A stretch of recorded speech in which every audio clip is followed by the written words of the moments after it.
Hello everyone, নিয়ে চলে এসেছি একটা নতুন ব্লগ। প্রথমেই সবাইকে জানাই শুভ নববর্ষ। সবার নতুন বছর খুব ভালো কাটুক। বড়রা আমার প্রণাম নেবেন, আর ছোটদের জন্য থাকলো আমার তরফ থেকে অনেক ভালোবাসা। তো প্রথমেই সকালে উঠে আগে চা বিস্কিট খেয়ে নিলাম, আর তারপরেই বেরিয়ে পড়েছিলাম ফুল আনার জন্য। রাস্তাটা মোটামুটি ফাঁকাই ছিল সকালের দিকে। ফুল কিনে নিয়ে বাড়ি চলে এলাম, আর বাড়িতে সেদিন ব্রেকফাস্টে ছিল আমিত্তি, ঝুরি ভাজা আর কেক। সবাই মিলে একসাথে ব্রেকফাস্ট করে নিলাম, আর তারপরেই মা চলে গেল রান্নার জন্য।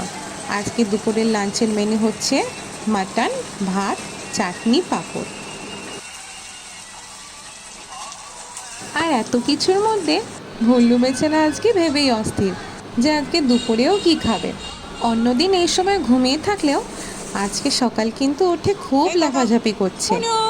এই থেকে থেকে বাইরে বেরিয়ে যাচ্ছে, আর দৌড়ে দৌড়ে বারবার ঘরে ফিরে আসছে।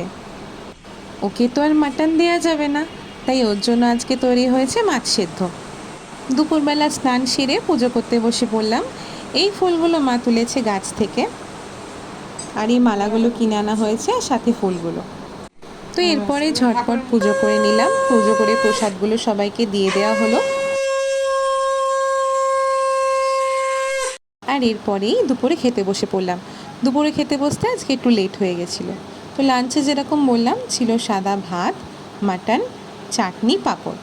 মিষ্টিও ছিল, কিন্তু দুপুরে মিষ্টিটা খাওয়া হয়নি। ফ্রিজ থেকে মিষ্টিটা বার করতে একেবারেই ভুলে গেছিলাম। আর এই পাঁপড়গুলো তোমাদের কার কার ভালো লাগে? আমার কিন্তু এমনি পাঁপড়ের থেকে এই পাঁপড়গুলো খুব বেশি ভালো লাগে।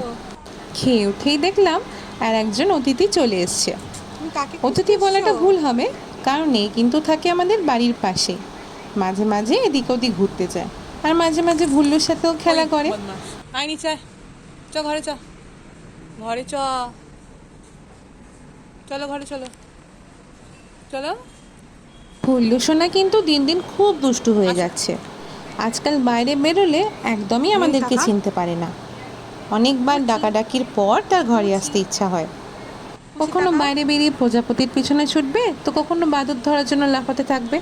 আবার ছোট ছোট ব্যাঙ দেখলে তাদের পিছনে পিছনে লাফাতে লাফাতে দৌড়াবে। ওর এই খুনসুটিগুলো দেখেই কিন্তু আমাদের অনেকটা সময় কেটে যায়।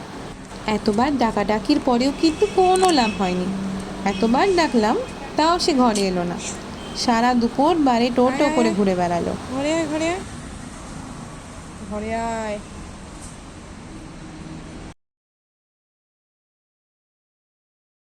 অবশেষে যখন আমরা বিকেলবেলা রেডি হয়ে গেলাম মেলা দেখতে যাব বলে, তখন মহারাজ খেলে দুলে বাড়ি এলেন।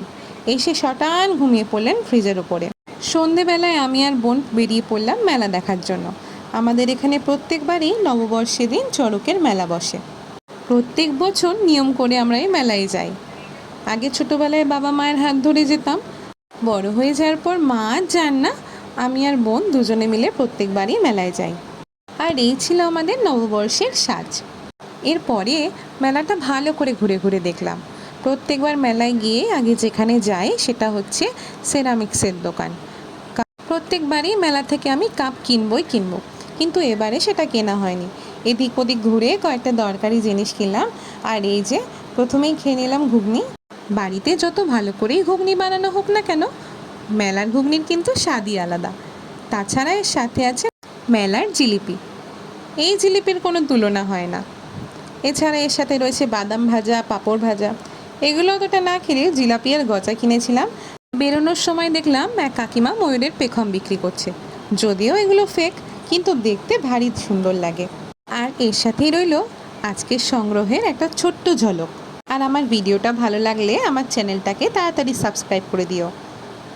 সাথে শেয়ার করতে আর লাইক করতেও কিন্তু ভুলো না। আর কমেন্টে অবশ্যই জানিও যে তোমাদের নতুন বছরের প্রথম দিন কীরকম কাটলো। টাটা।